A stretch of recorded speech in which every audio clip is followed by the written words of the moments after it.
Bollywood silver screen presenting book of clearance.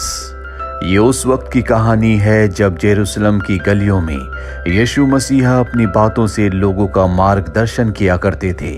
इसी वक्त में हम एक आदमी को दिखाया जाता है जिसका नाम क्लेरेंस है। वो अपने बेस्ट फ्रेंड जिसका नाम एलिजा है उसके साथ चैरियट रेस कर रहा होता है और जो भी इस रेस को जीतेगा उसे अच्छा खासा इनाम मिलेगा। क्लेरेंस की चैरियट के सामने एक बूढ़ा आदमी आ जाता है, लेकिन ये उसकी परवाह नहीं करते, उसे उड़ाकर आगे निकल जाते हैं। पर जब ये जिप्सीज के इलाके में पहुंचते हैं तो वो इन पर शूटिंग कर देते हैं, जिससे ये अपने चैरियट से गिर जाते हैं और रेस हार जाते हैं। इस रेस को हारने से क्लेरेंस बहुत दुखी होता है क्योंकि उसे पैसों की सख्त जरूरत है। उसने एक आदमी से कर्जा लिया है और जल्दी उसे उसके पैसे वापस लौटाने हैं। जिस आदमी से क्लेरेंस ने कर्जा लिया है वो उसकी सिस्टर से बहुत प्यार करता है जिसका नाम वरीनिया है। अब ये दोनों के दोनों बाजार आ जाते हैं, यहाँ पर यीशु मसीहा को देखते हैं जिनके साथ उनके 12 अपोस्टल भी होते हैं। यीशु मसीहा को देख के बहुत सारे लोग उनके आसपास आ जाते हैं, उन्हें छूने लगते हैं। क्लेरेंस से देखकर बहुत प्रभावित होता है। वो अपने दोस्त से कहता है कि मैं भी इसी तरह से पावरफुल इंसान बनना चाहता हूँ। इसके बाद वो उनके अपोस्टल्स के पास जाता है क्योंकि इन 12 अपोस्टल्स में से एक उसका भाई भी है जिसका नाम थॉमस है। वो थॉमस से कहता है कि मैं यीशु मसीहा से मिलना चाहता हूँ, पर थॉमस साफ साफ मना कर देता है। वो कहता है कि तुम यीशु मसीहा पर विश्वास नहीं रखते, तुम यहाँ से चले जाओ। और अब क्लेरेंस उस आदमी के पास जाता है जिसके उसने पैसे देने हैं। वो आदमी उसे धमकी देता है कि अगर तुमने 30 दिन के अंदर मुझे मेरे पैसे नहीं लौटाए तो मैं तुम्हें सूली पर चढ़ा दूंगा। इसके बाद वो उसी की बहन से मिलता है जिसका नाम वेरिनिया है, जिसे वो प्यार करता है। वो उससे मदद मांगता है, लेकिन वो कहती है कि मैं इसमें तुम्हारी कोई मदद नहीं कर सकती। क्लेरेंस अपने दोस्त के साथ यहाँ से निकल जाता है। कुछ दिन और बीत जाते हैं। क्लेरेंस के पास अब भी पैसों का कोई इंतजाम नहीं हो पाया। उसे कुछ समझ नहीं आता कि उसे क्या करना चाहिए। तभी उसके मन में एक आइडिया आता है। वो अपने दोस्त से कहता है क्यों ना मैं यीशु मसीहा का एक फॉलोवर, उनका एक अपोस्टल बन जाऊं ताकि लोग मेरी इज्जत करें, मेरे पास भी पावर आए। और इसी प्लान के साथ वो यीशु मसीहा के 12 अपोस्टल्स के पास जाता है और कहता है कि मैं भी तुम्हारे साथ शामिल होना चाहता हूँ। ये सुनकर सभी उस पर हंसते हैं क्योंकि सबको पता है कि वो गलत काम करता है, चोरी चकारी करता है, इसीलिए कोई उस पर विश्वास नहीं करता। फिर भी ये तय करते हैं कि ये इसे एक मौका देंगे। जुडास नाम का एक अपोस्टल कहता है कि ठीक है, तुम्हें अपने आप को साबित करना होगा। एक आदमी है जिसके पास बहुत सारे गुलाम है, अगर तुम उन गुलामों को आजाद करवा दो तुम हम में शामिल हो सकते हो। ये सुनने के बाद क्लेरेंस अपने दोस्त के साथ उस आदमी के पास जाता है और उससे कहता है कि तुम इन सब गुलामों को आजाद कर दो, ऐसा यीशु मसीहा ने कहा है। लेकिन वो बहुत ही खतरनाक इंसान है, उसके दिल में कोई दया नहीं है। वो उन सभी गुलामों से कहता है कि अगर तुम इन दोनों को मार दो तो मैं तुम्हें आजाद कर दूंगा। ये सुनकर सभी गुलाम इन्हें मारने के लिए आगे बढ़ते हैं, लेकिन वो उन सबको रोक देता है और कहता है कि मेरा एक कैदी एक गुलाम है जिसका नाम बराबास है, अगर तुम उससे लड़कर उसे हरा दो तो मैं उसे आजाद करके तुम्हारे साथ भेज दूंगा। दरअसल बराबास एक बहुत ही खतरनाक ग्लैडिएटर है। कहा जाता है कि वो अमर है, उसे कोई नहीं मार सकता। और अब क्लेरेंस के और बराबास के बीच में युद्ध शुरू होता है। क्लेरेंस उसके सामने बिल्कुल टिक नहीं पाता, लेकिन तभी वो अपनी टूटी हुई तलवार की रोशनी सूरज की रोशनी से रिफ्लेक्ट करके उसकी आंखों पर चमकाता है और उसकी गर्दन पर तलवार रखकर उसे हरा देता है। जिसके बाद वो आदमी बराबास को आजाद कर देता है। क्लेरेंस बराबास को लेकर अपोस्टल्स के पास आता है और कहता है कि मैं गुलाम को आजाद करवाने में कामयाब हो गया, लेकिन अब भी उसे अपोस्टल नहीं बनाया जाता क्योंकि उसका भाई कहता है कि तुम ईश्वर पर विश्वास नहीं रखते, तुम हम में से एक कभी नहीं हो सकते। ये सुनकर क्लेरेंस को गुस्सा आता है। वो अपने भाई से कहता है कि जब तुम्हें अपनी बूढ़ी गरीब माँ का ध्यान रखना चाहिए था तो तुम सब कुछ छोड़कर यहाँ गए। वो मैं था जिसने घर को और माँ को संभाला। ये कहकर वो वहां से निकल जाता है। दरअसल क्लेरेंस यीशु मसीहा पर बिल्कुल विश्वास नहीं रखता। उसे लगता है कि वो अपनी ट्रिक से लोगों को पागल बनाते हैं और अब वो तय करता है कि वो भी इसी तरह की ट्रिक सीखकर लोगों को बेवकूफ बनाएगा और खुद भी एक पावरफुल और इज्जतदार इंसान बनेगा जिस पर हर कोई विश्वास रखता हो। इसीलिए क्लेरेंस अपने दोस्त और गुलाम बराबास के साथ यीशु मसीहा की माँ मैरी और उनके पिता जोसेफ से मिलने के लिए निकल पड़ते हैं, लेकिन रास्ते में इन्हें रोमन साम्राज्य के सिपाही रोक लेते हैं। वो इनसे इनके डॉक्यूमेंट्स मांगते जो इनके पास नहीं होते। दरअसल ये सिपाही यीशु मसीहा को ढूंढ रहे हैं। अब किसी तरह से तीनों के तीनों अपनी जान बचाकर वहां से भाग जाते हैं। बराबास इन दोनों को बताता है कि मुझे कोई मार नहीं सकता, मैं अमर हूं, मेरे शरीर पर तलवार का कोई असर नहीं होता। पर क्लेरेंस और उसका दोस्त उसकी बात पर यकीन नहीं करते। इसके बाद ये मदर मेरी और फादर जोसेफ के पास पहुंच जाते हैं, जहां पर क्लेरेंस मदर मेरी से कहता है कि मैं यीशु मसीहा की सारी ट्रिक्स को जानना चाहता हूं, सीखना चाहता हूं।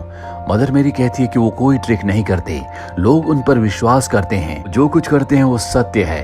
क्लेरेंस उनकी बात पर विश्वास नहीं करता और वहां से निकल जाता है। और अब क्लेरेंस एक ट्रिक को परफॉर्म करने के लिए अपने दोस्त को अंधा बनाकर लोगों के सामने खड़ा कर देता है और फिर अपनी शक्ति से उसकी आंखें ठीक कर देता है। तो देखकर सबके सब हैरान हो जाते हैं, लेकिन लोगों को ये नहीं पता होता कि ये एक ढोंग है। इसके बाद क्लेरेंस अपने दोस्त को लेकर दूसरी जगह पर जाता है, जहां पर उसको बैसाखी के सहारे चलाता है और इसके बाद वो उसके पैरों को ठीक कर देता है। साथ ही एक जगह वो अपने दोस्त को डेड बॉडी की तरह सड़क पर लेटा देता है और इसके बाद उसे जिंदा कर देता है। सब उस पर विश्वास करना शुरू कर देते हैं। इन्हें लोग बहुत पैसे देते हैं, जिससे इनके पास बहुत पैसे आ जाते हैं। साथ ही अब क्लेरेंस के चमत्कारों पर लोगों को विश्वास हो चुका है। कई लोग उसे मसीहा समझने लगते हैं।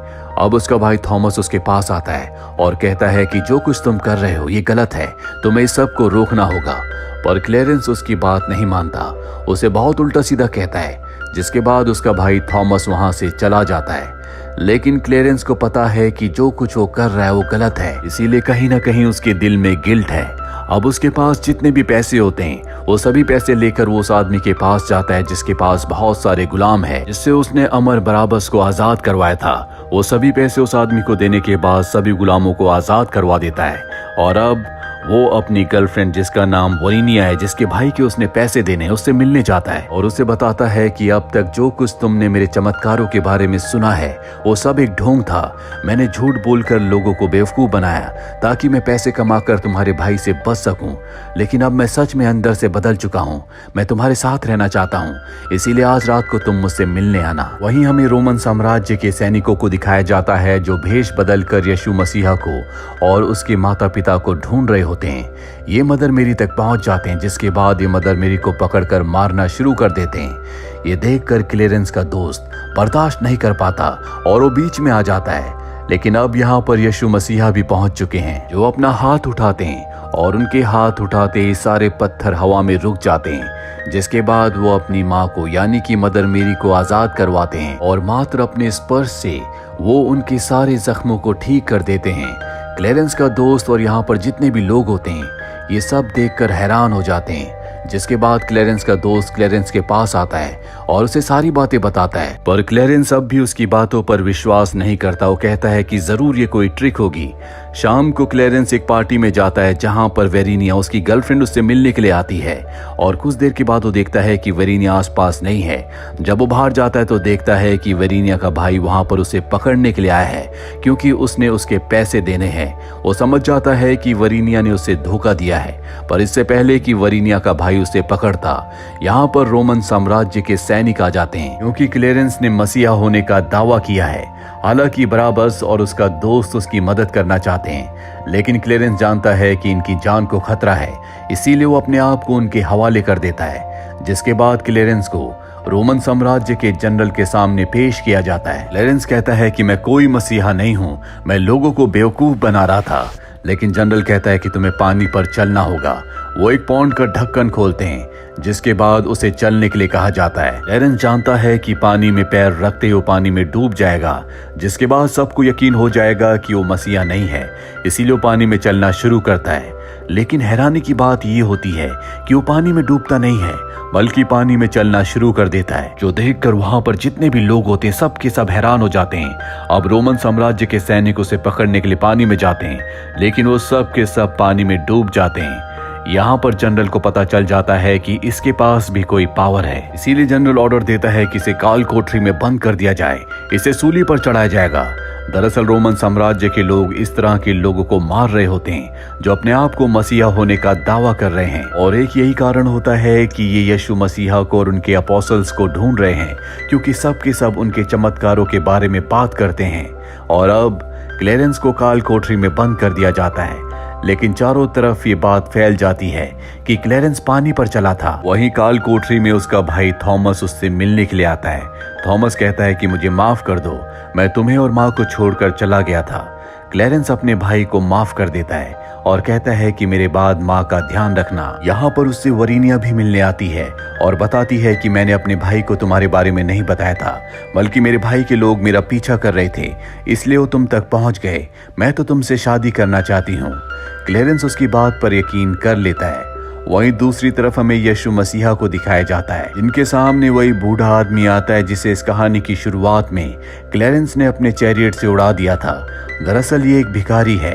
यीशु मसीहा उसे एक सिक्का देते हैं और जैसे सिक्का उसके हाथ में आता है वो मल्टीप्लाई होना शुरू हो जाता है, जिससे उसके पास बहुत सारे पैसे आ जाते हैं। वो अपना मेकओवर कराकर पूरी तरह से बदल जाता है और अब वो खुद भी यीशु मसीहा की तरह दिख रहा होता है। वो लोगों पर पैसे फेंक रहा होता है, जिससे यहाँ पर रोमन साम्राज्य के जो सैनिक होते हैं उन्हें लगता है कि ये भी एक मसीहा है। उसे भी गिरफ्तार कर लिया जाता है। और अब वो दिन आता है जब यहाँ पर क्लेरेंस को और उस भिखारी को, जिसने अपना मेकओवर करवाकर पूरी तरह से यीशु मसीहा का रूप धारण कर लिया था, इन्हें क्रूस पर यानी कि सूली पर चढ़ाया जाएगा। लोगों की भीड़ के बीच में से इन्हें ले जाया जाता है, जहाँ पर वो बूढ़ा आदमी जिसने यीशु मसीहा की तरह रूप धारण कर लिया था सबको बद्दुआएं दे रहा होता है। लेकिन क्लेरेंस सबको अच्छी बातें कह रहा होता है, क्योंकि अब उसका दिल, उसकी आत्मा पूरी तरह से बदल चुके हैं। इसके बाद इन्हें सूली पर चढ़ा दिया जाता है, जिससे इनकी मृत्यु हो जाती है। वहीं यीशु मसीहा, जिनका एक फॉलोवर, एक डिसाइपल रो रहा होता है, यीशु मसीहा उसे बताते हैं कि उन्हें धोखा दिया जाएगा, जिसके बाद उन्हें भी इसी तरह से सूली पर चढ़ाया जाएगा। अब यीशु मसीहा उस जगह जाते हैं जिस गुफा में क्लेरेंस की बॉडी को रखा होता है। वो अपने स्पर्श से क्लेरेंस के घावों को ठीक कर देते हैं, उसे जिंदा कर देते हैं। वो क्लेरेंस से कहते हैं कि तुमने गुलामों को आज़ाद करवाकर बहुत अच्छा काम किया था, इसीलिए जो तुम्हारे पिछले अपराध थे मैं उन्हें माफ़ करता हूँ। और अब क्लेरेंस को भी यकीन है कि यीशु मसीहा सच में एक मसीहा है। उसे अब ईश्वर पर विश्वास हो चुका है, साथ ही अब वो खुद भी यीशु मसीहा का एक फॉलोअर बन चुका है। इसी के साथ ये कहानी यहीं पर खत्म हो जाती है। उम्मीद करते हैं कि ये बिब्लिकल कहानी आपको पसंद आई होगी।